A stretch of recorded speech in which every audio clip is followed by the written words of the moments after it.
For about 12 days, Debbie and I are going to Australia. We've been invited by an Australian billionaire, I believe a former member of parliament. His name is Clive Palmer. You can look him up. You may have heard of him already. He's a very interesting figure in politics and in culture. In fact, he's building a replica of the Titanic to its actual dimensions. And people are going to be able to sail the Titanic again, if you can believe it. So really, this is the kind of guy with big ideas and a big vision. And he's invited Tucker Carlson and me to come to Australia to join him and another speaker. And the four of us are going to be doing what's called the Freedom Conference in a number of Australian cities. We're going to begin actually at the far end of Australia, which is the Gold Coast, the area that is known as Cairns. We're going to start there, and that's the first event. And then we go to Brisbane, which is a little bit south of Cairns. Then from there, we go to Adelaide, I believe. Then across the country to Perth.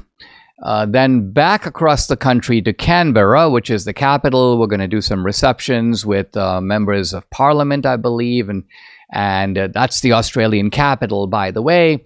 And then on from there to Sydney, and the tour ends in Melbourne. So this is the full kind of the full trek across Australia.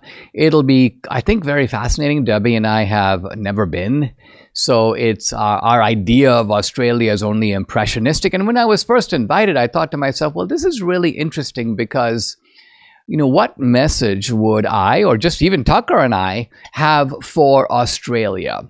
And then I realized that a lot of times the issues that we talk about, the issues that we discuss on the podcast, for example, we focus on them as American issues, the American dream, the way in which the Obama legacy, for example, has become more and more corrosive, more and more destructive, the way in which the Biden regime is using the weaponry of government to go after its critics. We talk about censorship in America, Missouri versus Biden. And we tend to think all of this is happening like over here.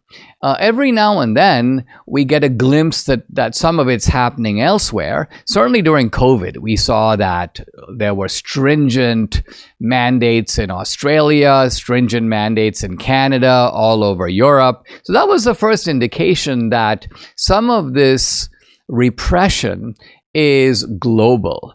It's being imposed by a global network of elites.